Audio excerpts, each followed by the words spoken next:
Salve, salve, camaradas. Boa noite. Espero que todos estejam bem.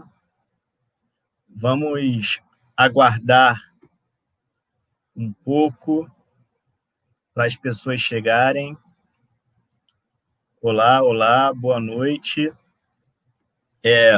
Hoje nós começamos o primeiro contato, o primeiro debate, né, do programa de verão do Puebla. Vamos aguardar mais alguns instantes para as pessoas chegarem.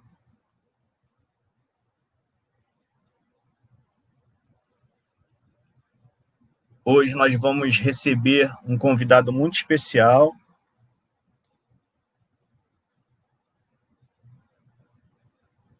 Salve, salve.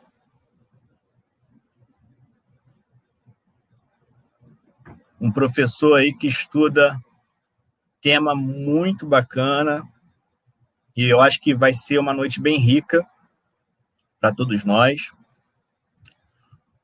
Para quem não conhece, nós temos o nosso site, tá? Que é o... Opa, deixa eu consertar aqui. Nós temos o nosso site.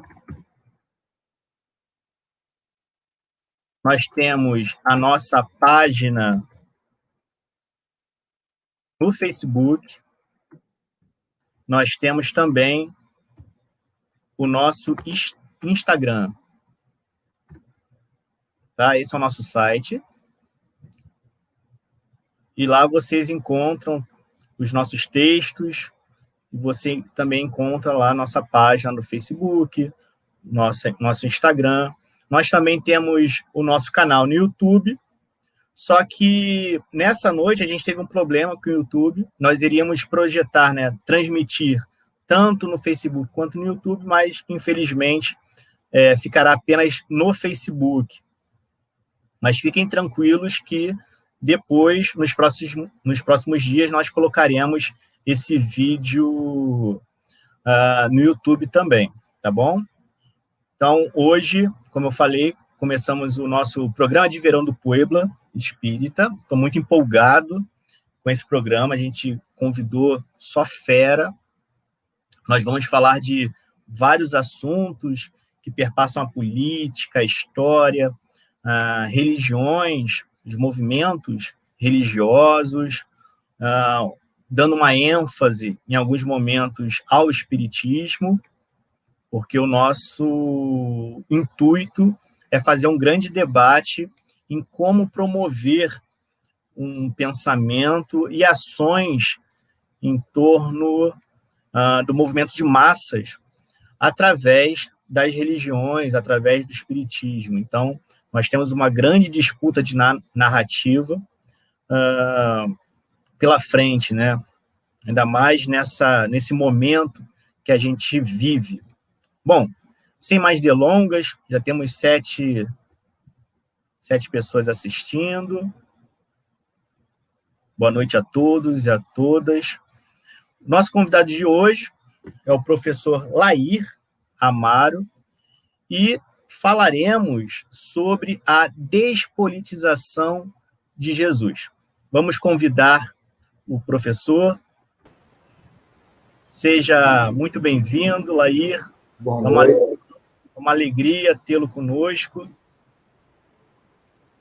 E fique à vontade, a palavra é sua, e depois a gente volta aqui para conversar, tá bom? Ok, muito obrigado. Eu agradeço aí o convite para dialogar aí com quem estiver participando da atividade, desse evento.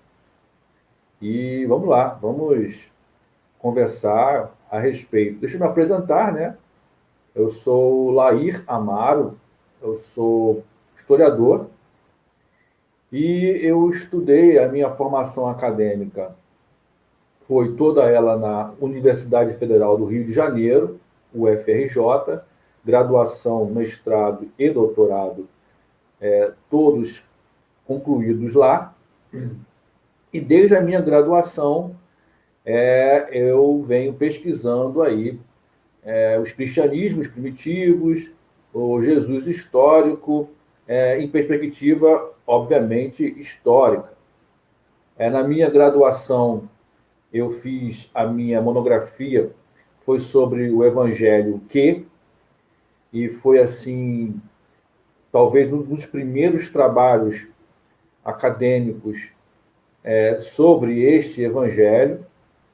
No caso, foi mais um levantamento bibliográfico e historiográfico da descoberta desse Evangelho e das suas implicações para a história do cristianismo ou dos cristianismos, como nós na academia chamamos. E aí, no mestrado, lá na UFRJ, o programa de mestrado é um programa chamado de História Comparada, que é um ramo novo da história que veio da França. E, então, para esse programa de pós-graduação, mestrado e doutorado, era necessário fazer uma comparação. Então, eu aproveitei essa bagagem que eu adquiri estudando muito o Evangelho e então propus no mestrado uma comparação entre o Evangelho e o Evangelho de Marcos. Todavia, nesse momento em que eu estava procurando aqui o meu objeto de pesquisa para o mestrado, eu tive a felicidade, a sorte, o prazer de me deparar com um material ou também com um novo ramo de pesquisa nesse âmbito do cristianismo primitivo, que eram os estudos sobre memória e oralidade. No Brasil, naquela época, ninguém estudava memória, oralidade aplicada aos evangelhos canônicos. Não tinha ninguém. E aí o meu orientador, que foi na graduação, no mestrado e no doutorado, o meu orientador, o professor André Chevitarese, ele me deu maior força e falou, não, investe nisso aí. Você vai ser o pioneiro e talvez referência nacional nesse campo de pesquisa. E foi o que eu fiz. Então, eu mergulhei numa leitura que no Brasil ninguém fazia. Eu não tinha interlocutor em congressos, em seminários que eu participava aqui no Rio, em São Paulo, não tinha, porque era um campo novo, mas enfrentei essa tarefa, nessa batalha, e fiz a minha pesquisa comparando as narrativas do Evangelho e do Evangelho de Marcos dentro dessa análise que leva em conta oralidade e memória.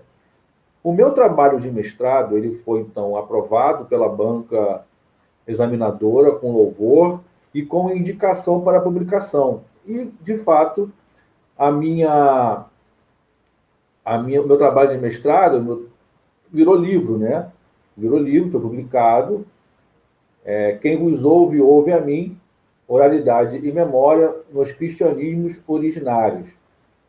É um livro está esgotado, não tem mais, mas esse ano talvez saia uma segunda edição impressa em e-book para que o meu livro possa ser mais conhecido por pessoas que têm essa curiosidade de ver o que eu pesquisei, e que foi um trabalho pioneiro também, né? A própria banca ressaltou isso, que era o primeiro trabalho no Brasil, em perspectiva histórica, acadêmica, que trazia esses avanços da pesquisa relacionados à oralidade e memória. E para o doutorado, também no programa de História Comparada, eu tinha que comparar, eu dei um passo além nessa pesquisa do mestrado e trouxe para a comparação o Evangelho de Tomé. Então, no meu doutorado, eu comparei Marcos, Evangelho e Evangelho de Tomé, também dentro dessa perspectiva da análise de oralidade e memória. A minha tese de doutorado foi aprovada também com louvor e com indicação para publicação. Eu ainda não corri atrás de editora para publicar minha tese, mas quem sabe aí no futuro eu consiga transformar a minha tese de doutorado em livro. Eu quero, inclusive, informar que tanto o meu trabalho de mestrado quanto de doutorado, eles estão disponíveis no banco de teses da UFRJ. Então, se você botar lá no Google, banco de teses do UFRJ, e colocar meu nome lá, vão aparecer tanto o trabalho de mestrado quanto de doutorado. Vocês podem, então, gratuitamente fazer o download dos meus 2 trabalhos. Então é isso, me apresentei. Eu tenho um outro livro aqui, mas organizei um livro, dialogando com John Dominic Crossan, que é um dos maiores pesquisadores do mundo nesse campo do Jesus histórico, e ele foi muito solícito, e nós trouxemos ele ao Brasil.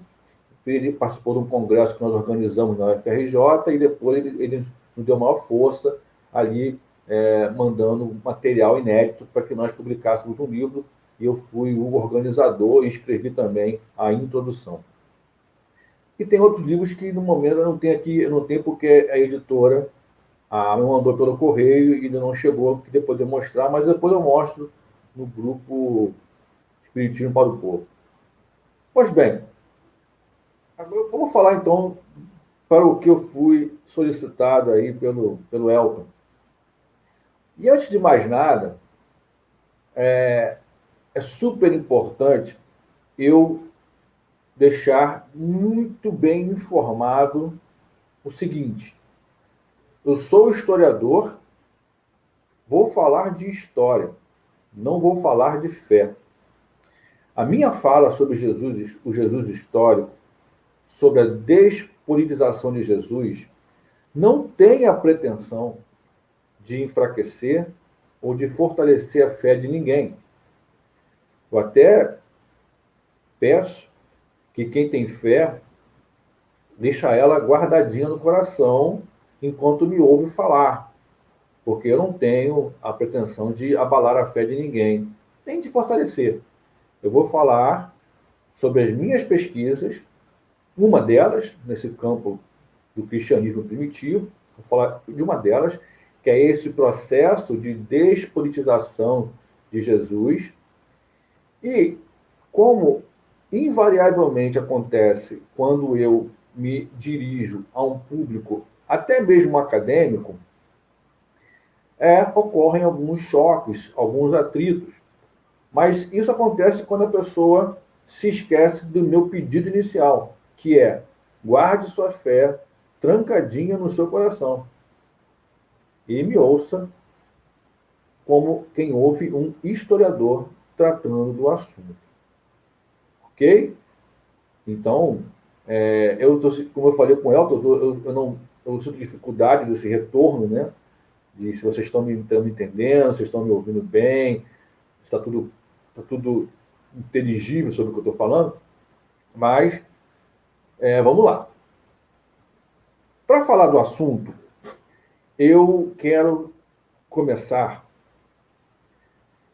fazendo uma reflexão, propondo alguns tópicos que servirão de reflexão para preparar o que eu tenho para falar, que eu quero que vocês me ouçam. Pois bem, não é possível compreender plenamente o pastor Martin Luther King Jr. sem levar em consideração a escravidão e a segregação racial nos Estados Unidos após a abolição e seus efeitos sobre a sociedade e o povo negro nos Estados Unidos. Também não é possível compreender plenamente, ou ainda que superficialmente, Nelson Mandela sem que se estude o que foi o apartheid e também as consequências na África do Sul a partir do momento em que o apartheid foi eliminado, foi suspenso. Não há como entender Mahatma Gandhi se não for levado em consideração o colonialismo britânico na Índia e seus efeitos sobre a população em geral. Não há como compreender integralmente o Ayatollah Khomeini, que foi ali o ícone da Revolução Iraniana, no final dos anos 70, sem considerar os impactos e os efeitos da ocidentalização do Irã por parte dos Estados Unidos, da Inglaterra e do mundo ocidental. Dito isso, eu então prossigo.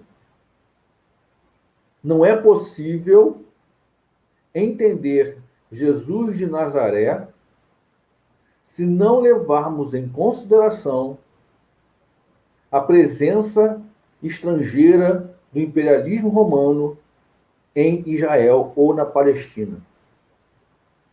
Eu vou abrir aqui um parênteses, eu vou usar de modo intercambiável Palestina e Israel como sinônimos, porque eu não sei se aqui no público há algum judeu ou judia, porque se eu falar Palestina, eu não quero ferir sensibilidades se alguém aqui for judeu. Então, quando eu falar Palestina, eu falo Israel, estou me referindo ao mesmo território, sem entrar nas discussões históricas sobre a quem pertence o território. Então, fechei o parênteses, vou retornar ao que eu falei anteriormente.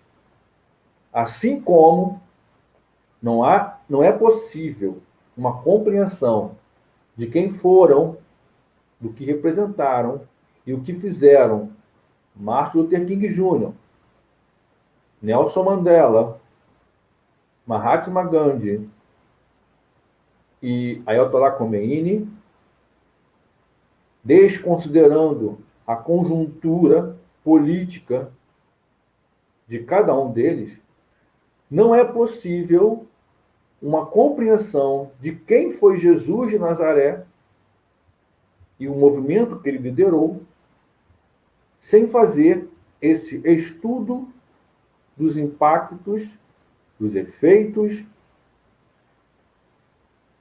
da ocupação romana no território de Israel.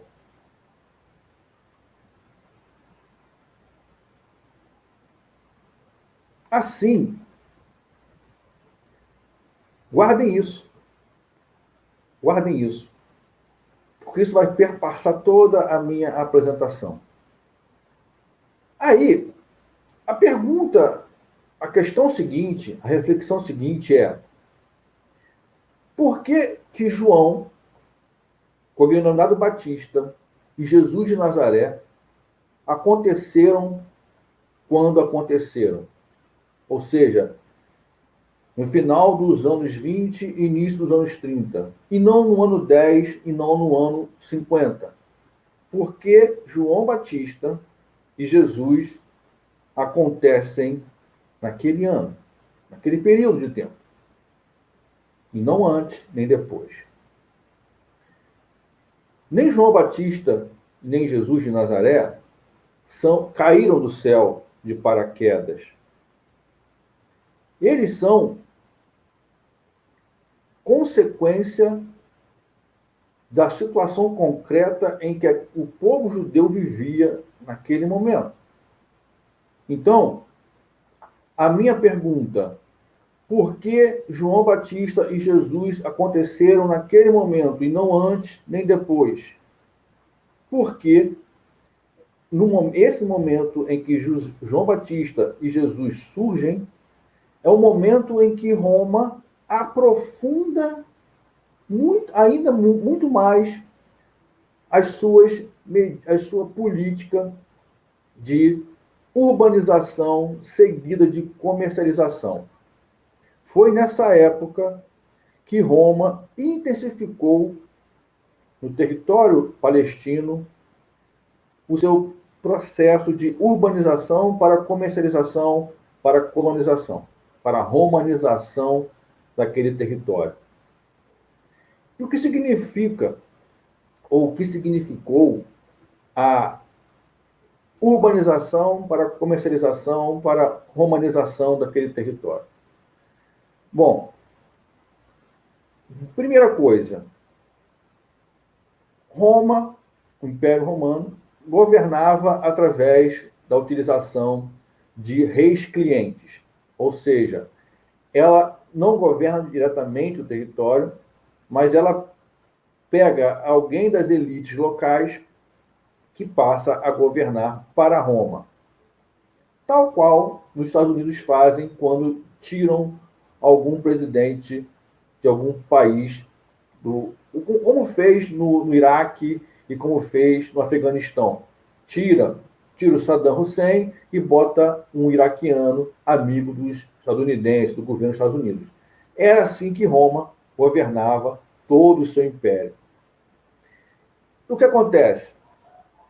O território em que Jesus nasceu e viveu, ali, mais ou menos por volta do ano 18, 19, Herodes Antipas, e antes deles Herodes o Grande, mas Herodes, vou focar em Herodes Antipas, ele deu início a um grande movimento de obras no território da Galiléia, na Judéia.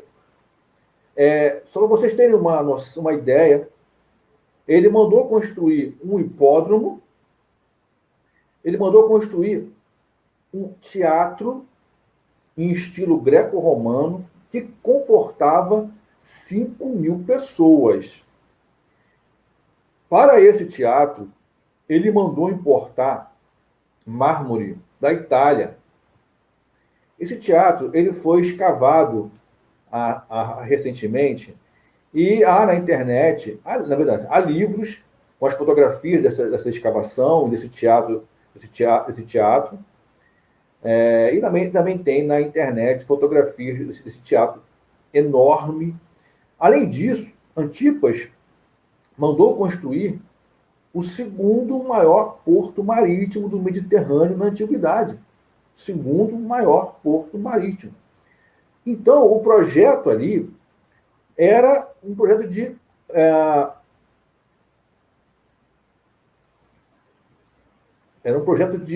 romanizar a Galiléia.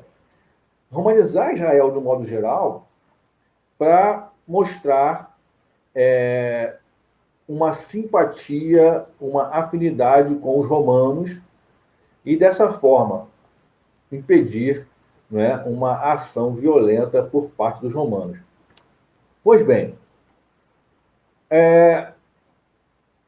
a documentação escrita mostra que é concomitante e, ao mesmo tempo, é a matriz por meio da qual João Batista e Jesus emergem, que é no final dos anos 20 que Roma aprofunda ainda mais a exploração sobre o território e sobre o povo. A documentação escrita e também o registro arqueológico vão mostrar para nós que muitas famílias perderam suas terras em nome da comercialização e da urbanização do território. Muitos judeus perderam suas propriedades, perderam suas terras. O nível de endividamento subiu consideravelmente. E isso é possível identificar em algumas parábolas de Jesus e até mesmo o chamado Pai Nosso. Ressalta essa questão da dívida, que era galopante para aquela população, porque a população de Israel, ou Palestina, ela se viu às voltas com uma tributação tripla. Elas tinham que pagar tributos e impostos para Antipas, tributos para o Templo de Jerusalém e tributos para Roma. Então, muitos não conseguiam pagar. Além disso,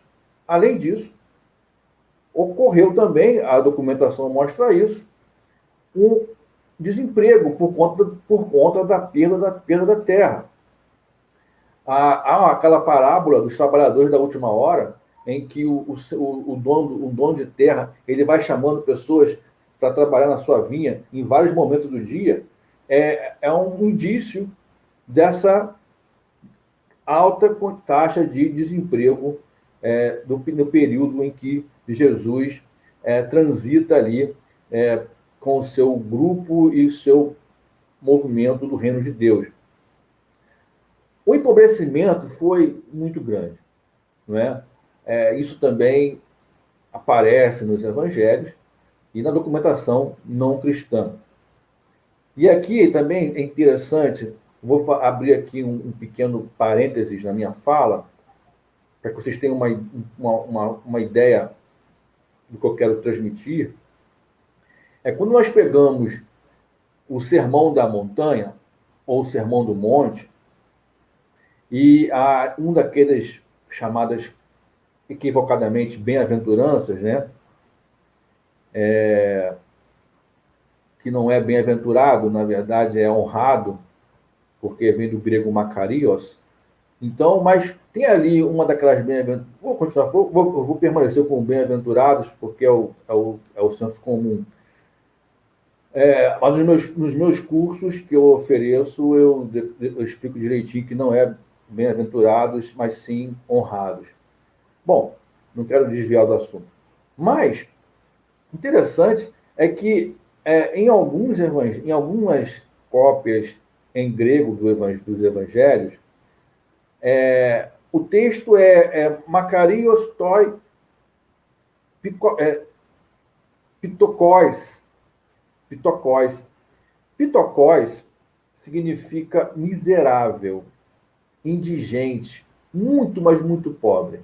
Então, uma tradução mais precisa desse dito seria honrados são os miseráveis. Mas alguns copistas, não é, incomodados com o pitokoi, miserável, trocaram por pene. E pene significa pobre. Então, nós trabalhamos com a linha de raciocínio que o dito original de Jesus era: honrados sejam os miseráveis, os que passam fome, os que não têm dinheiro para nada. Há uma gradação entre miserável e pobre, no contexto da antiguidade da Palestina. O pobre ainda tem condições de se manter. O miserável não. O miserável depende da comiseração alheia, depende da esmola, depende da caridade. Então, o mais próximo do que Jesus teria dito era: honrados são os miseráveis, os que não têm nem dinheiro para comer. Todavia, alguns copistas colocaram pene, que eleva a pessoa um pouquinho na escala social, né? Ela sai de miserável, que não tem nada, para pobre, e pronto. Então, no imaginário cristão ocidental, Jesus não se dirigiu aos pobres, mas sim, perdão, não se dirigiu aos miseráveis, mas sim aos pobres. Além disso, a documentação mostra também, né, como efeito dessa presença e desse agravamento da opressão romana, né, também um aumento considerável de pessoas com distúrbios mentais, pessoas em desequilíbrio mental, por essa desesperança, por essa questão de perder terra, de estar endividado, né, que são os casos as chamadas possessões demoníacas, né? Esses casos de possessão demoníaca nada mais são do que pessoas afetadas por essa condição terrível que foi a presença romana, e então distúrbios mentais, a saúde mental foi afetada, que são então esses indícios históricos de que a opressão romana, né, agravou-se bastante no final dos anos 20 e início dos anos 30. E por isso que Jesus e João Batista, eles são, então, uma reação a esse declínio da vida das pessoas.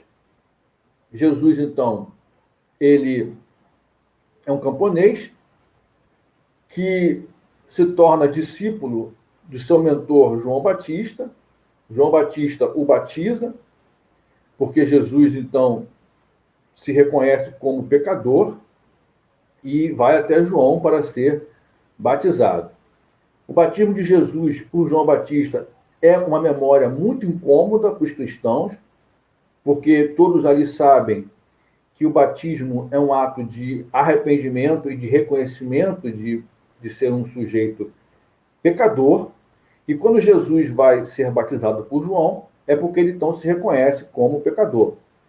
E aí, isso é um caos, um estranhamento, porque como pode o Messias, ou o Salvador, ou o Filho de Deus, ou o próprio Deus, que se fez carne, ser batizado?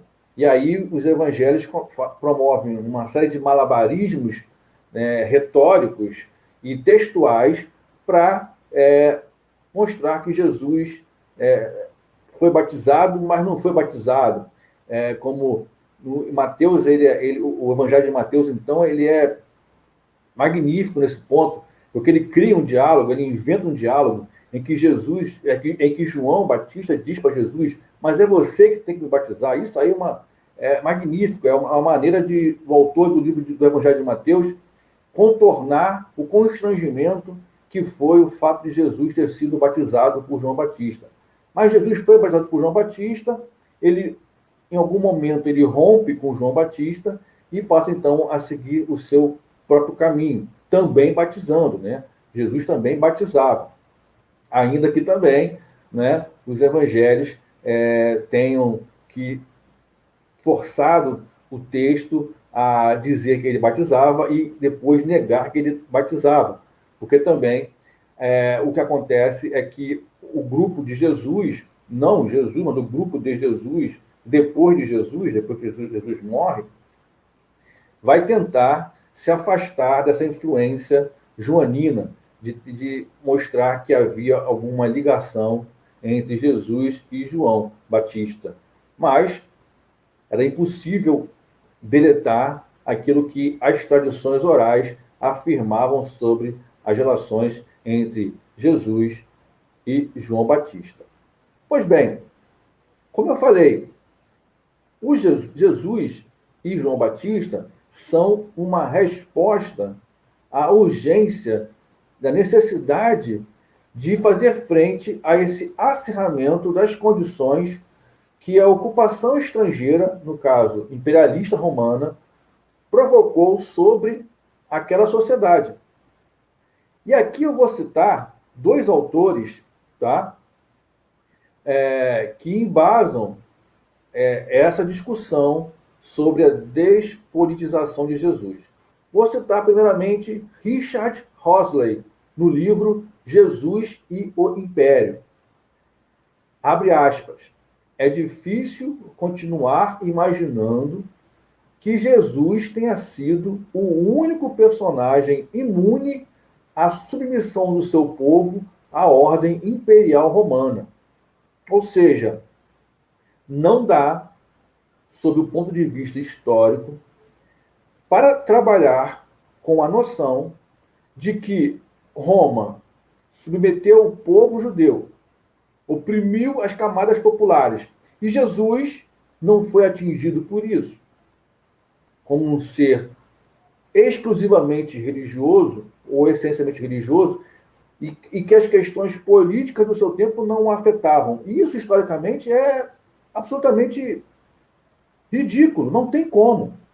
Vou citar ainda Bruce Malina, um outro grande historiador, no livro O Evangelho Social de Jesus, que sustenta o seguinte: o resultado da carreira de Jesus mostra que, preferencialmente, sua proclamação a respeito do reino de Deus foi política, não metafórica e muito menos, entre aspas, espiritual, qualquer que tenha sido o significado dessa palavra no século XIX.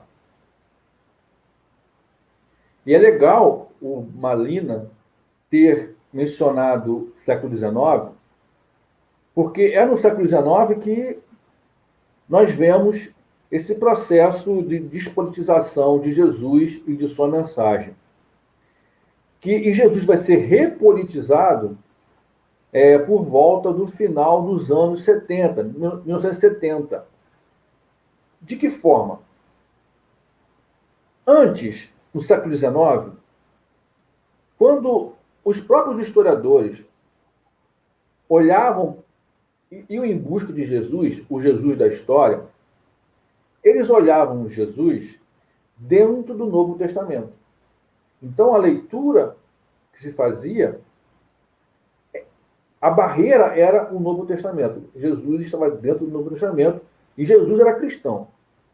Por esse olhar, tanto da religião cristã quanto dos historiadores, no século XIX. Jesus dentro do Novo Testamento e Jesus, basicamente, um reformador moral. Aí, entramos no século XX e começa a ocorrer uma mudança de paradigma e que nós podemos estabelecer um marco na figura do historiador já falecido Geza Vermes, que era judeu e que nunca tinha lido o Novo Testamento, mas quando ele, como historiador, lê o Novo Testamento, ele lê Mateus, Marcos, Lucas e João e ele diz: gente, isso aqui é cristianismo? Não, não. Isso aqui é judaísmo. Então ele começa a mostrar e demonstrar e se torna, portanto, vamos assim dizer, um axioma na historiografia, que é um ponto pacífico, que ninguém hoje em dia mais discute isso, não tem mais como contestar isso. Ninguém é louco de contestar isso. Jesus, então, nasceu judeu, viveu como judeu e morreu judeu. Jesus nunca foi cristão. Então, nesse segundo momento, dos anos 70, o ano que eu nasci, para cá, não é?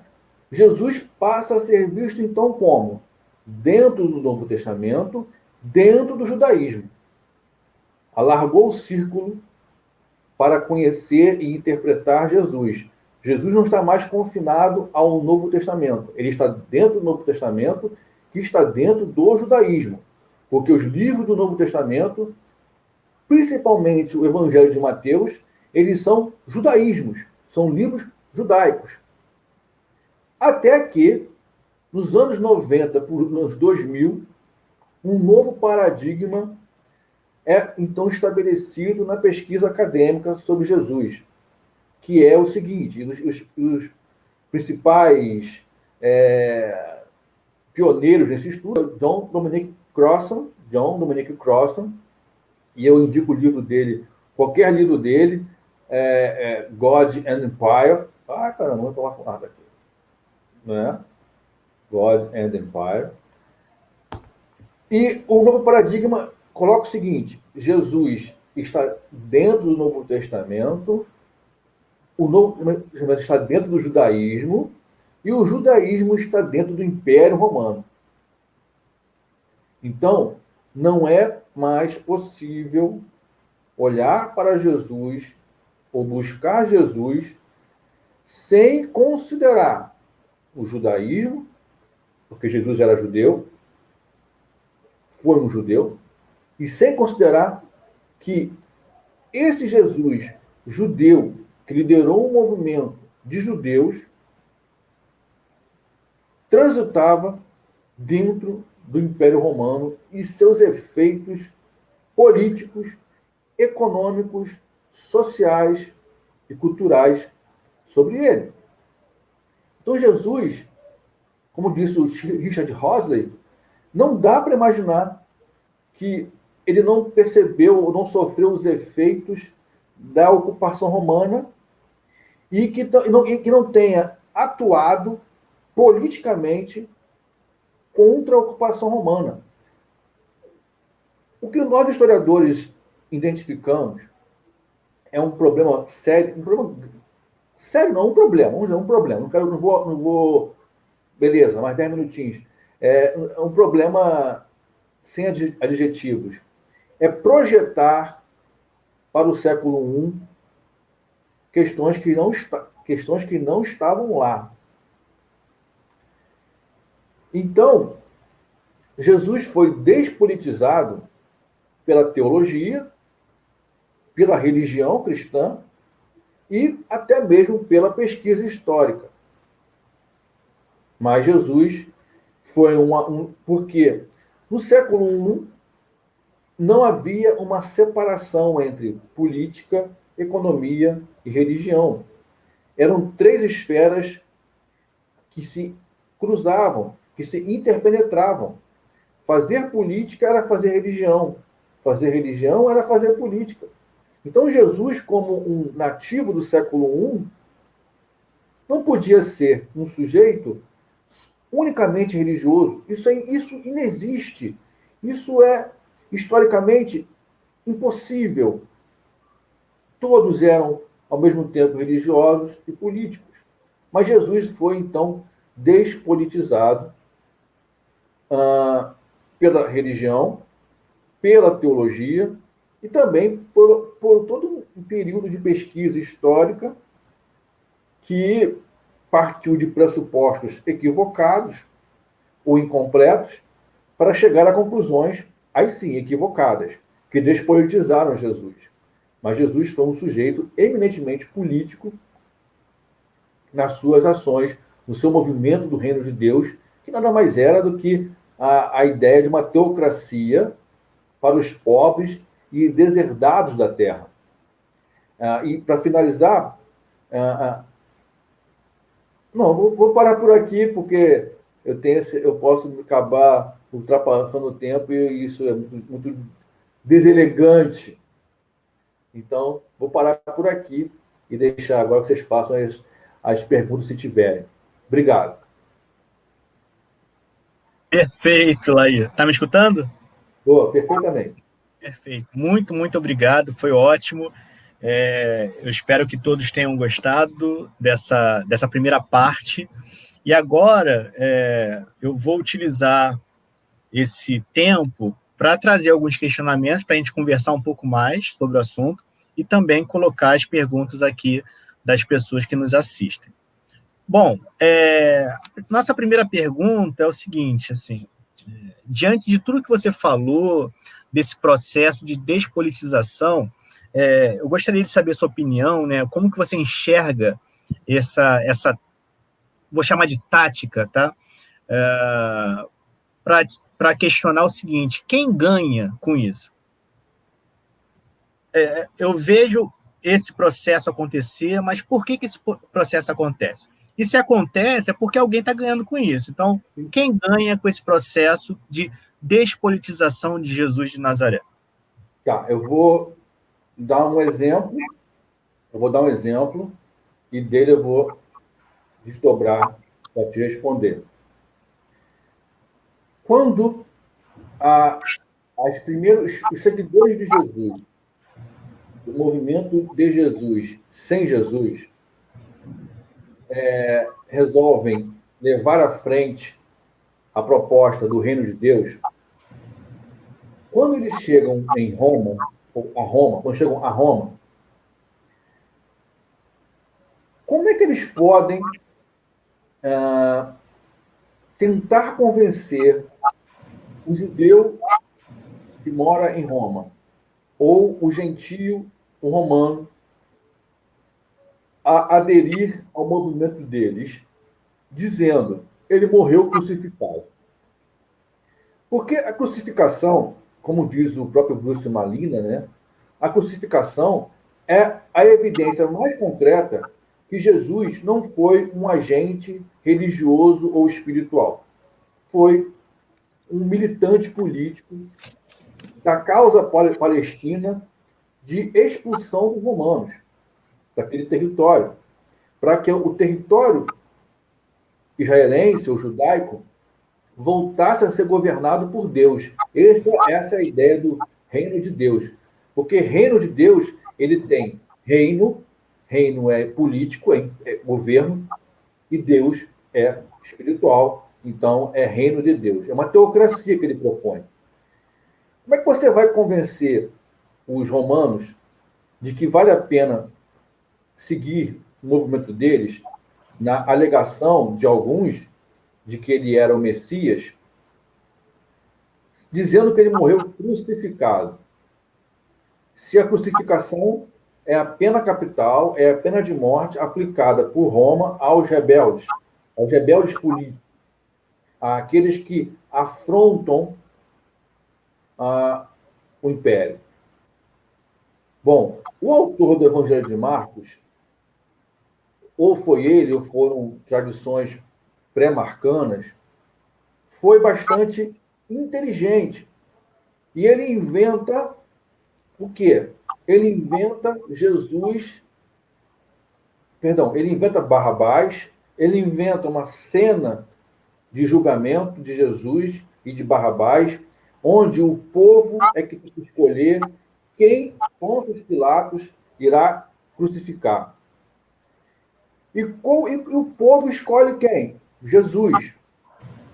Entretanto, essa cena, isso também é um consenso entre os historiadores, essa cena não pode ter existido.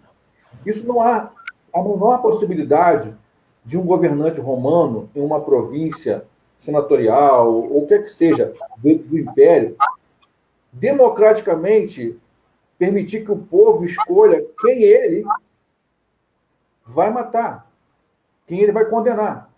Isso abre um precedente em províncias rebeldes para que o governante romano o tempo todo tenha que consultar a população. E Roma não governa desse jeito. De qualquer maneira, quando o autor do Evangelho de Marcos coloca o povo decidindo, o povo judeu decidindo que Jesus que tem que ser crucificado, com essa estratégia, o autor de Marcos livra Roma da punição de Jesus. Nisso, Jesus se torna, é visualizado então muito mais como reflexo de uma briga entre judeus do que alguém que enfrenta o império lá na Palestina. Então, esse processo, ele é eu gosto de dizer, né, nos meus cursos, que essa despolitização de Jesus é um processo e um projeto. É um processo porque não tem fim, continua acontecendo até hoje. E perpassou o mundo ocidental cristão. É um processo. E é um projeto. Esse projeto, quem ganha com isso? Quem ganha com isso?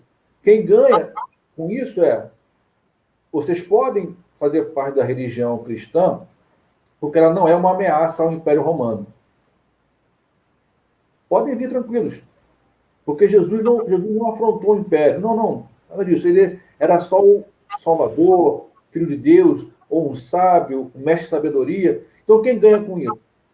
Quem ganha com essa despolitização, nesse processo e nesse projeto, é quem quer que a religião ela seja um agrupamento de pessoas e aí que esperam que a própria definição do Clifford Geertz da religião, né, uma promessa de benefícios na vida futura.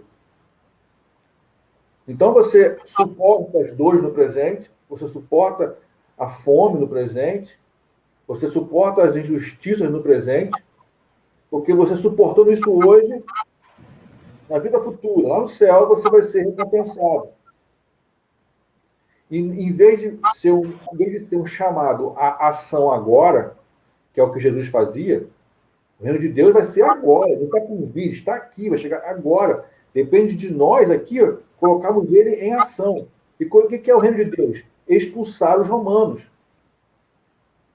Mas aí, como isso acaba, é uma ameaça ao próprio cristianismo, né?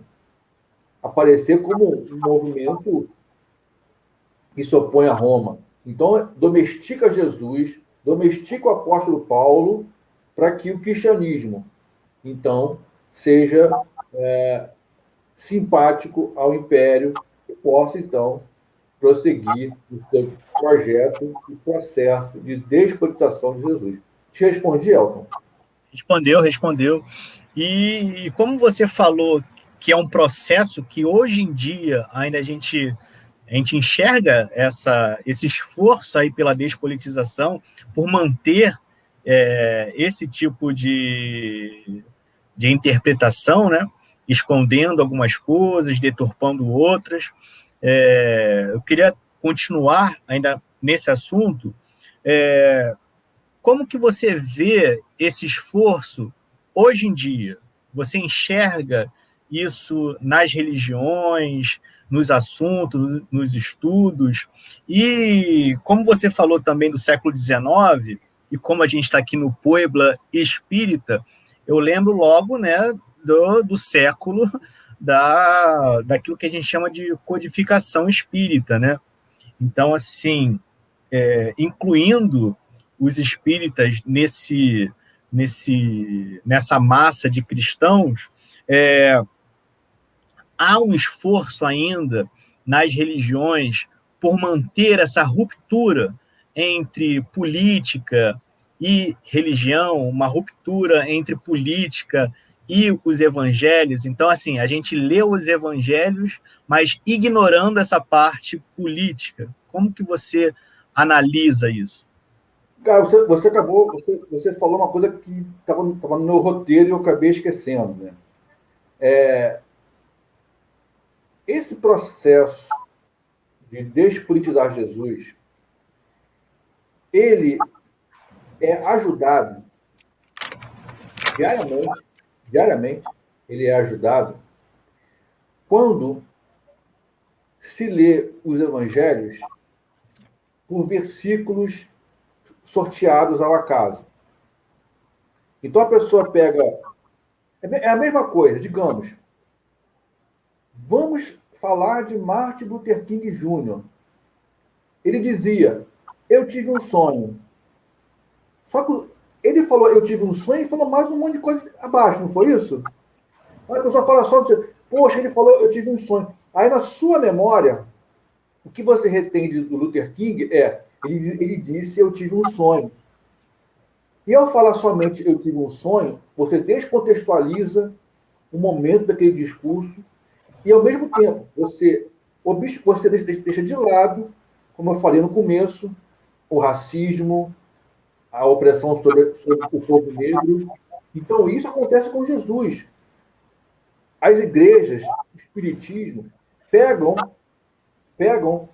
versículos, leem esses versículos, dessa leitura de um versículo, desenvolve até livros, até doutrinas são desenvolvidas a partir de um versículo,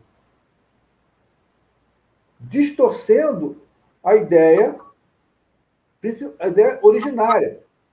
Por isso que Richard Hosley, John Dominic Crossan, Bruce Malina e outros autores que eu sigo dizem: é preciso pegar o Evangelho de Marcos, por exemplo, que é o que eu mais pesquiso, também o de Que e o Tomé, e ler do começo ao fim, como uma história única. Porque ficar sorteando o versículo, você acaba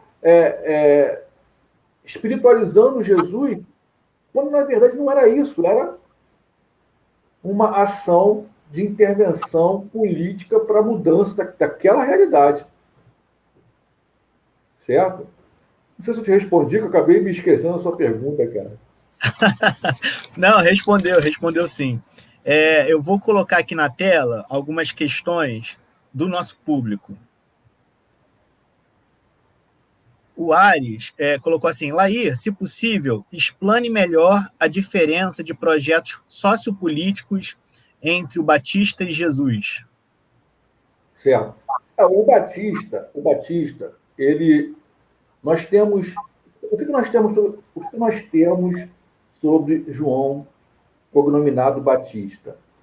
Nós temos os relatos nos evangelhos e nós temos os relatos nos livros de Flávio Josefo, um historiador judeu, general romano, um general e historiador judeu, que escreve ali na década de 90 do século I.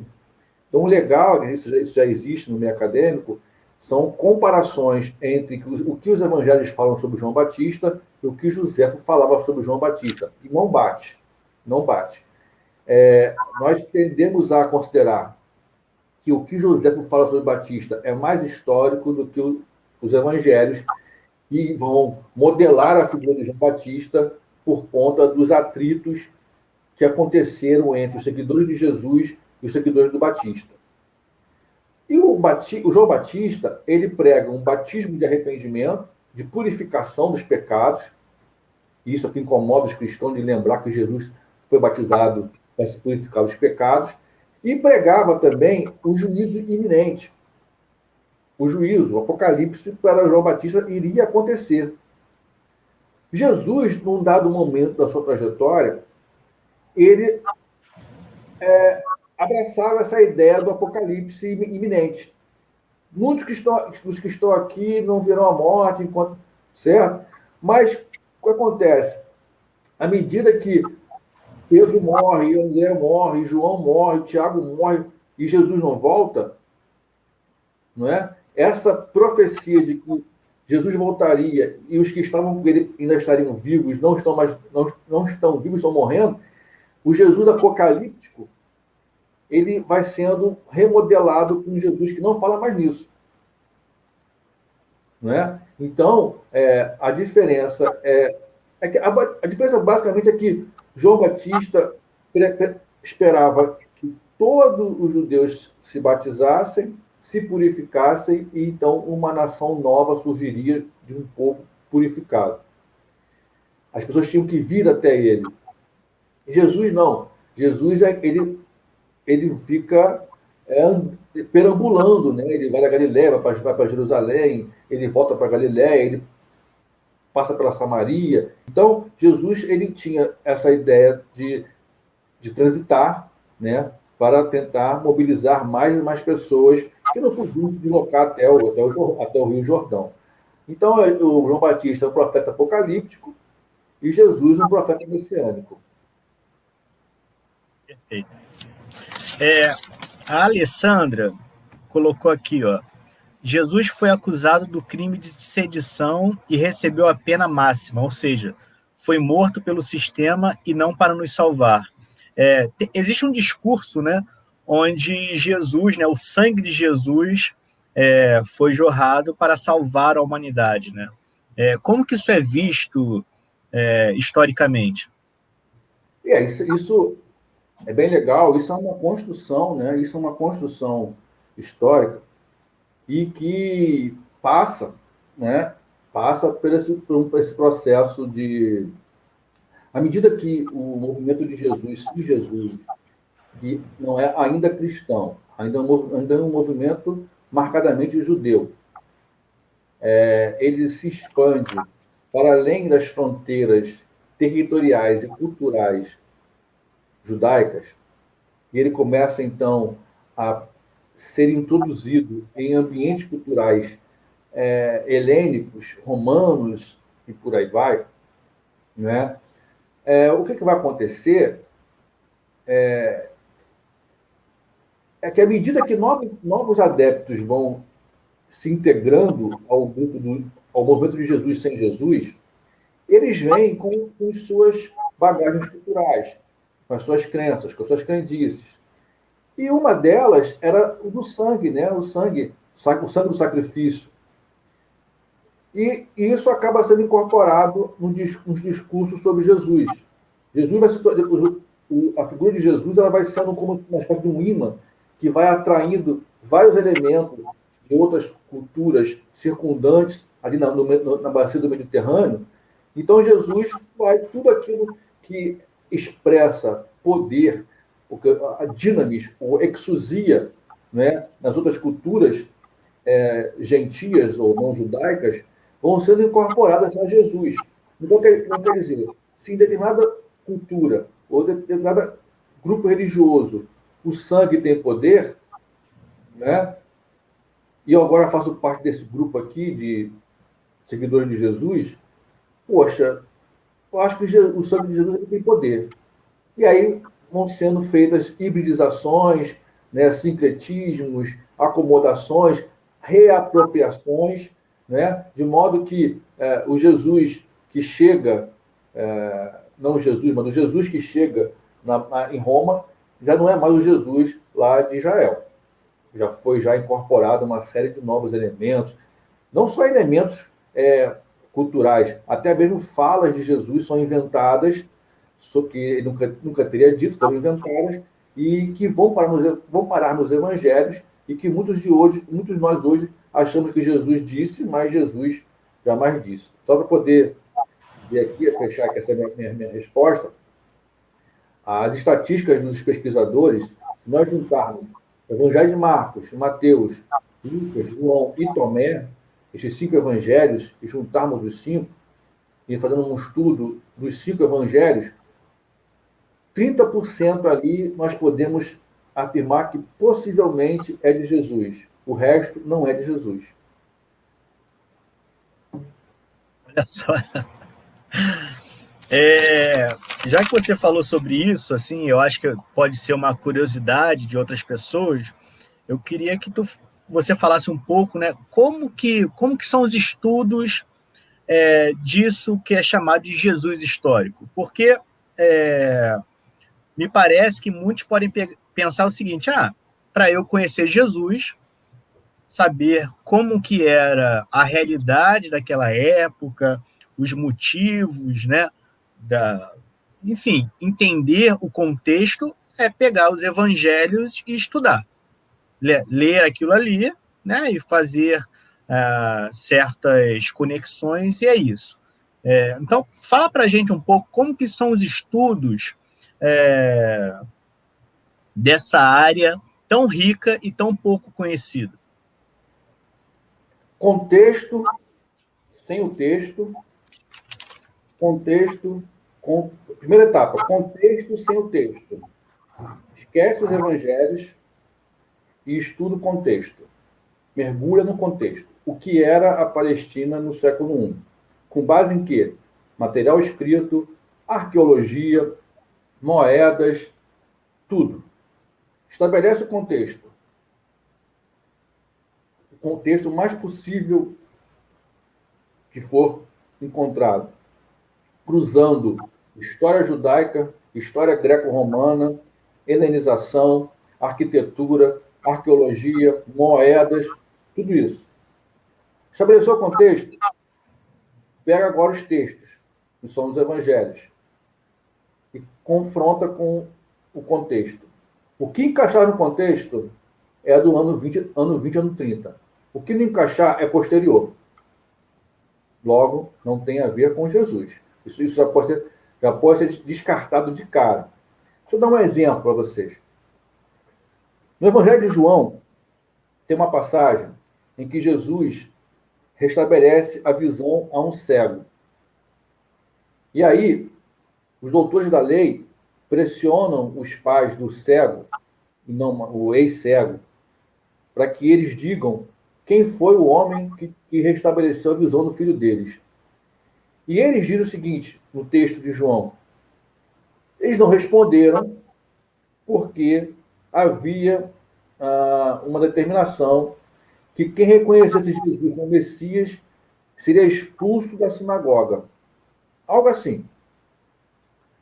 Pois bem, os registros judaicos, que não tem nada a ver com o cristianismo, não tem nada a ver com os cristãos, apontam que por volta da década de 80 para 90 foi baixado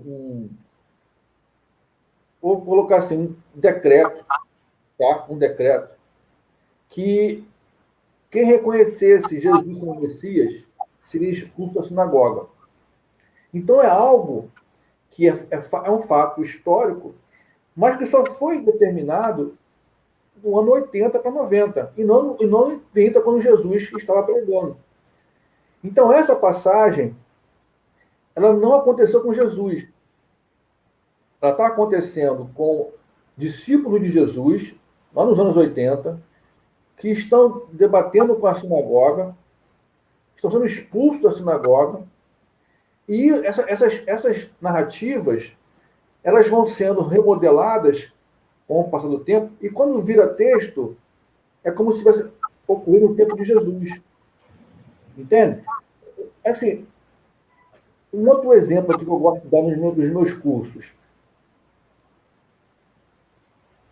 No Evangelho de Marcos, Jesus, a caminho de Jerusalém, para em frente a uma figueira e está com fome. E a figueira não tem nenhum figo, porque não é tempo de figo. Então Jesus diz para aquela figueira, nunca mais dará frutos. E a figueira seca, morre. Jesus matou uma figueira. No comando verbal dele, ele matou uma figueira. Beleza. Existe no Evangelho de Tomé, né, Tomé, o atleta. Não, o Evangelho da infância de Tomé, que é um material não canônico, em que Jesus, criança, faz um riozinho assim de barro num cano, e um outro menino vai e destrói o brinquedinho de Jesus lá. Aí Jesus vira para esse menino e fala assim, menino mau, você não vai dar mais frutos, você vai morrer, você vai secar, e o menino morre na hora. Quando eu coloco essas duas narrativas nos meus cursos e pergunto para os meus alunos qual das duas narrativas é histórica, 100% diz a da figueira. Por que da figueira? Ah, porque o Jesus não mataria uma criança. Aí eu digo, mas matar uma árvore pode, é tranquilo, matar uma árvore. Mas uma criança não. O gesto foi o mesmo, foi matar, certo? Mas acontece que o teu Jesus, veja bem, o teu Jesus não mataria uma criança. Mas o Jesus do autor do Evangelho da Infância de Tomé mata uma criança sem nenhum problema. Mas a questão aqui vai além disso. A questão aqui é, nenhuma das duas narrativas são históricas. Em algum momento da sua pregação, Jesus deve ter dito, toda árvore que não gerar bons frutos vai morrer. Essa narrativa de Jesus, um conta para outro, e conta para outro, porque Jesus disse, um conta para outro, conta para outro, ela vai sofrendo reformulações no curso da transmissão oral, e aí ela se bifurca. E para uns ela vira Jesus secando uma árvore, e para outros ela vira Jesus secando um menino. Certo? Então isso tem que ser, é isso que se trabalha. Comparação das narrativas entre si, confrontar com a arqueologia, numismática, com moedas, com legislação romana, legislação egípcia, e por aí vai. Aí, Tô aqui. Oi. Deu uma travada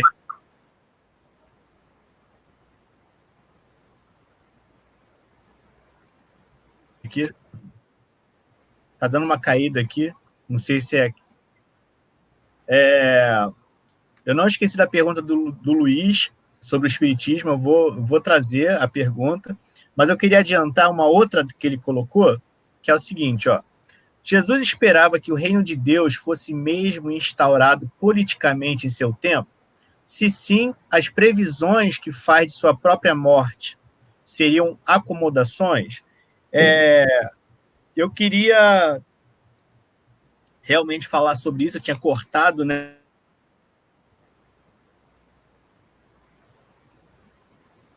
o tempo inicial, mas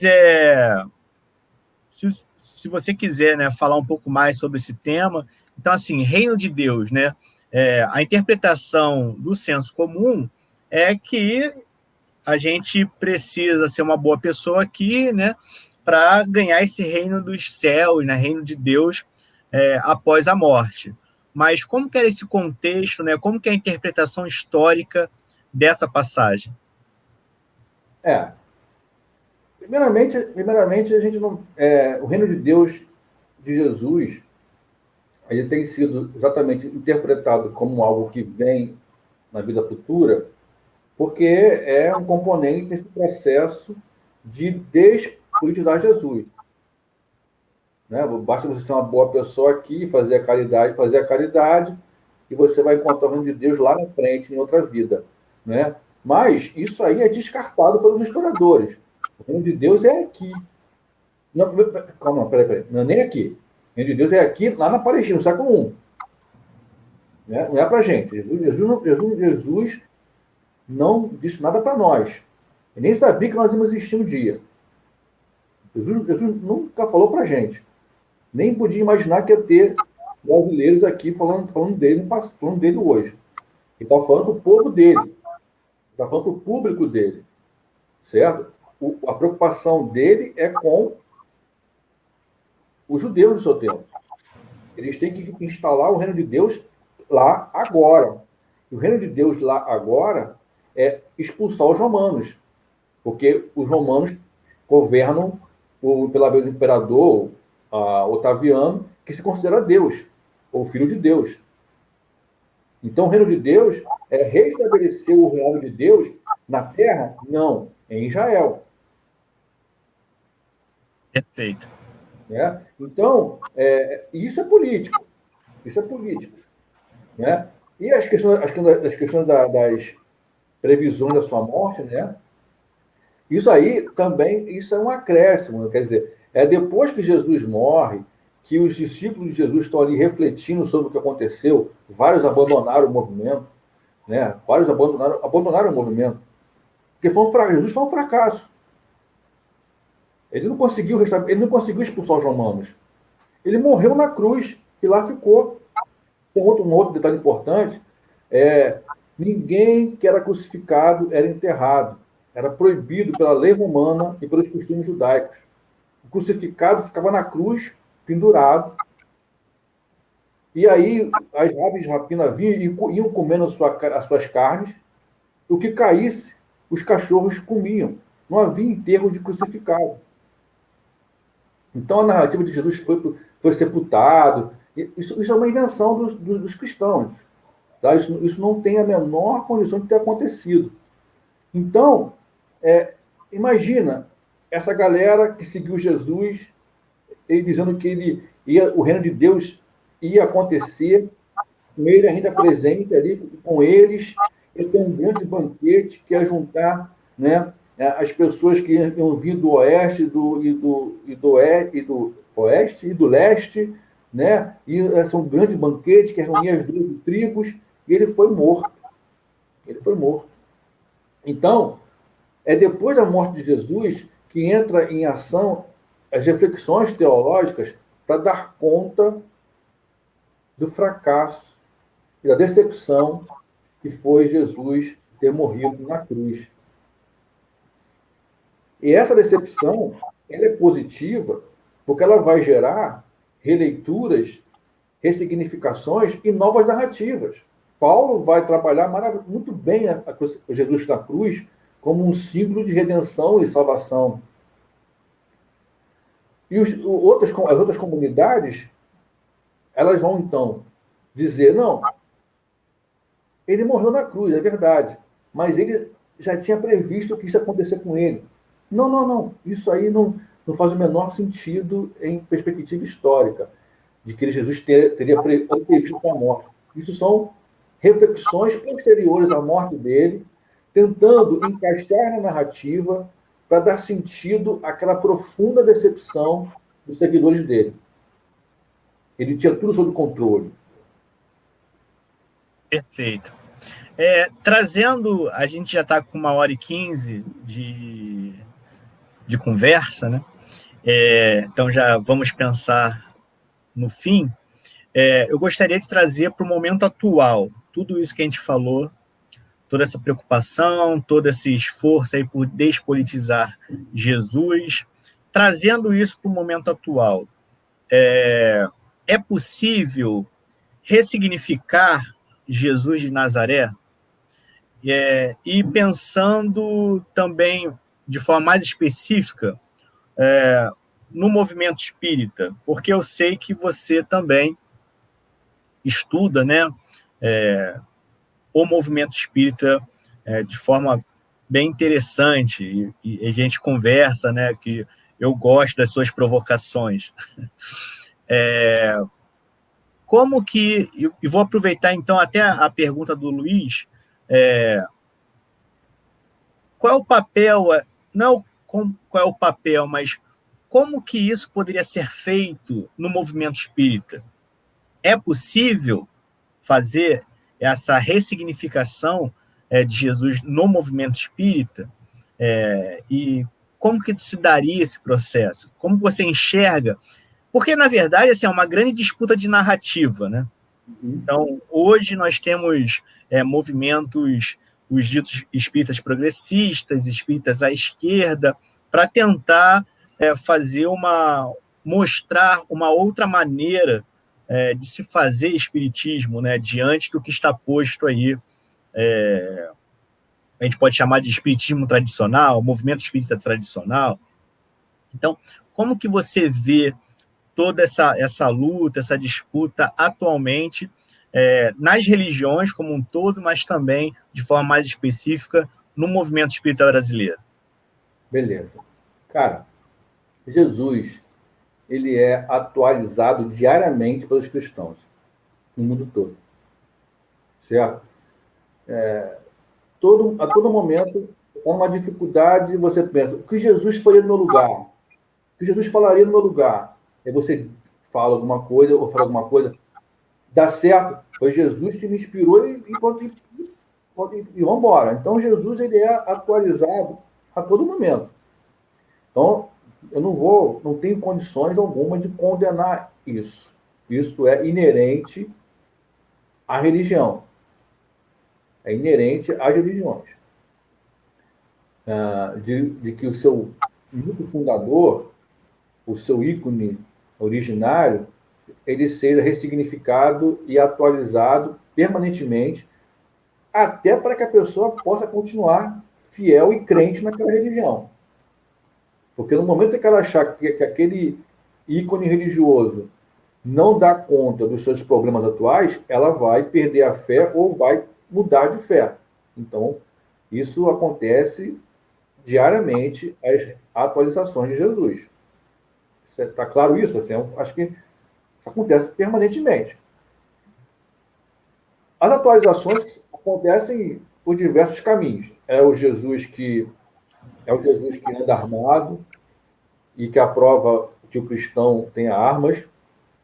É o Jesus que tem carro do ano, mansão e helicóptero, porque ele prometeu vida em abundância para aqueles que o crescem nele, né? Então, Jesus, ele é, como eu digo, né? Ele é tão maleável que ele permite todas essas releituras, né? O Jesus do Espiritismo, o Jesus da versão espírita, com Allan Kardec, ele é despolitizado. Ele é um reformador moral, como está lá no Evangelho segundo o Espiritismo, porque tem tudo a ver com o século XIX. Não é?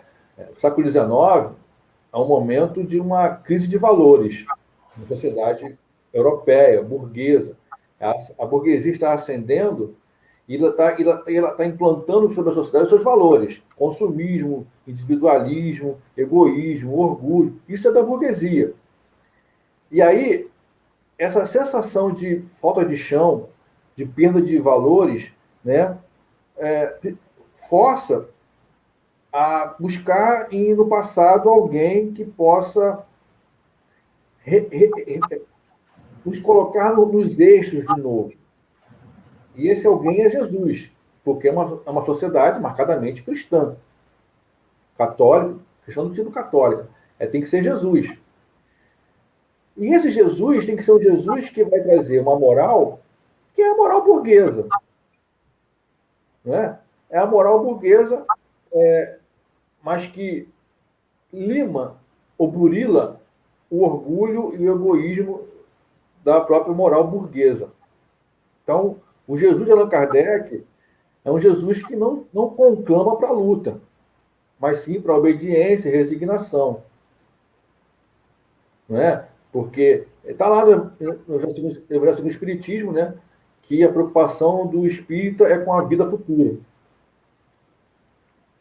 né? E que a prática da caridade material e moral, ela não altera o status quo, ela mantém o status quo.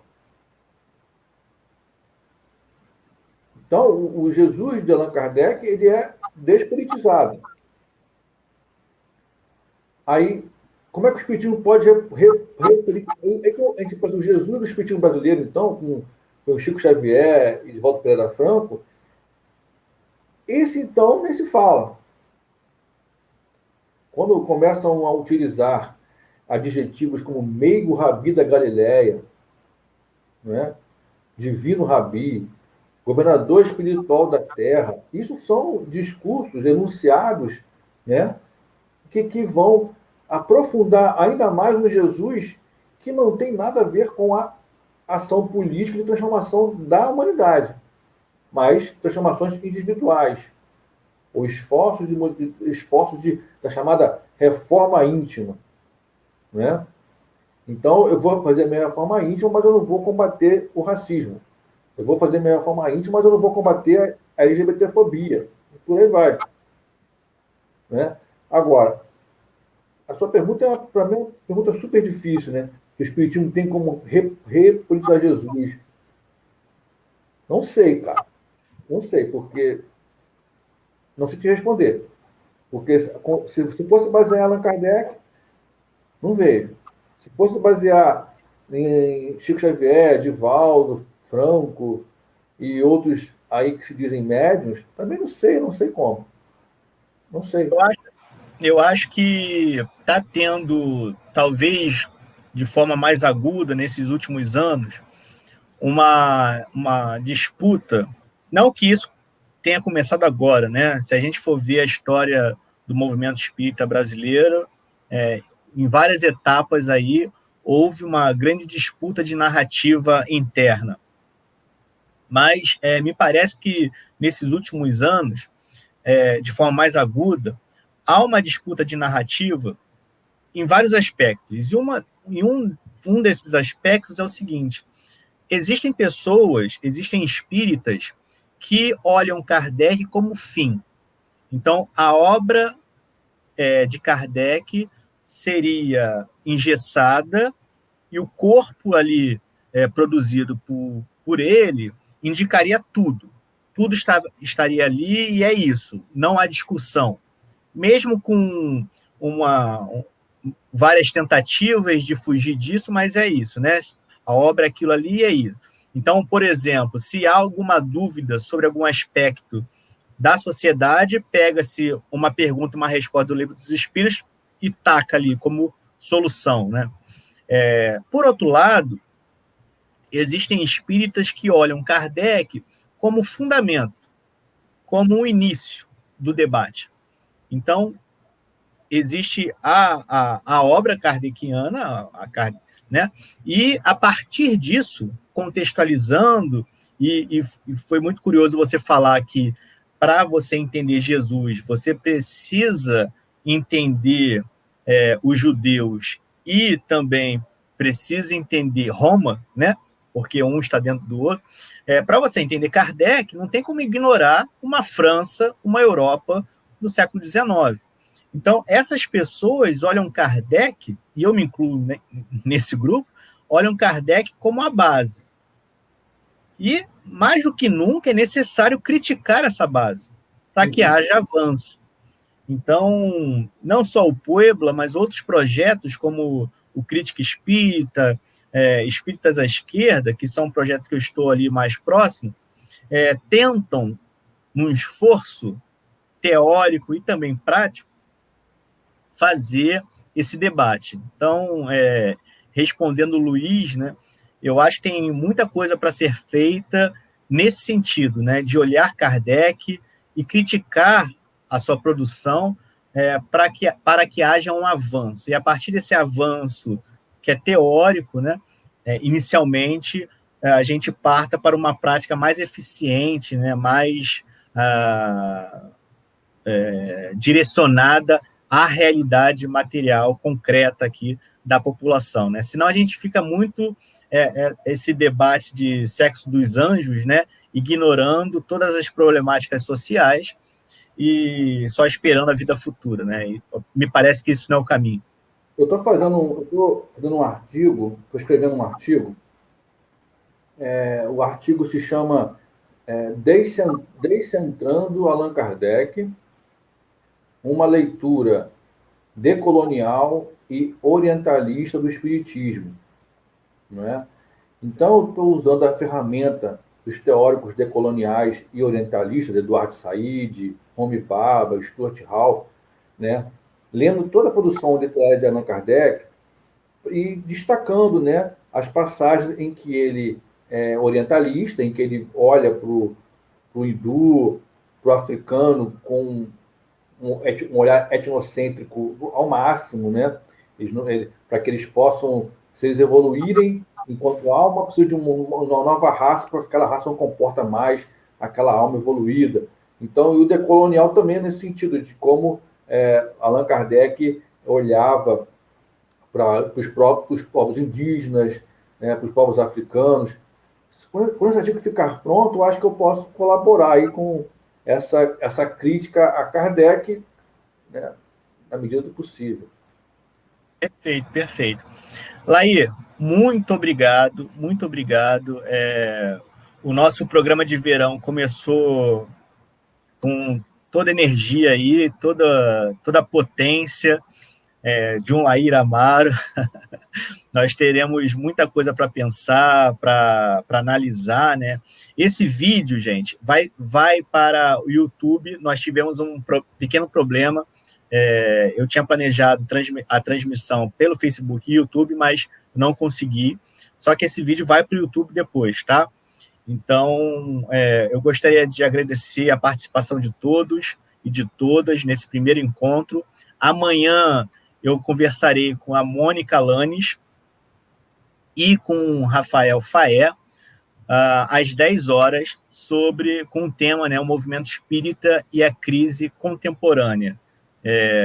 Vai ser um encontro muito legal, porque o Faé e a Mônica têm muito, muito conteúdo também, e eu acho que vai ser muito rico para todos.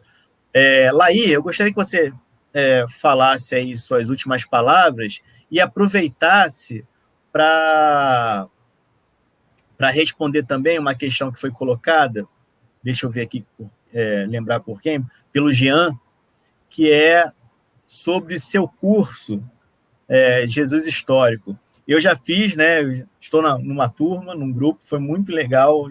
Laí tem muito conhecimento. Então, por favor, Laí, faça aí suas últimas palavras e também respondendo ao camarada Jean. Bom, Jean, eu estou me esforçando aí para abrir novas turmas.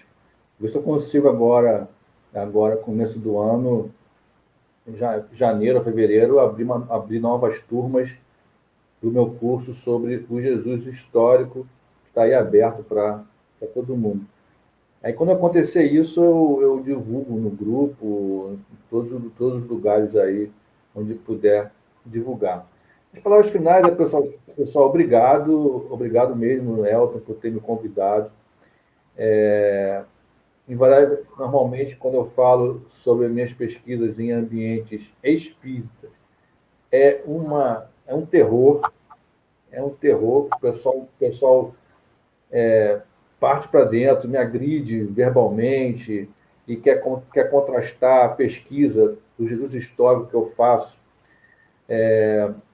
com Emanuel, Haroldo Dutra Dias, Severino Celestino, uma galera que não sabe nada, mas fica querendo contrapor e dizer que Emanuel sabe mais que os pesquisadores.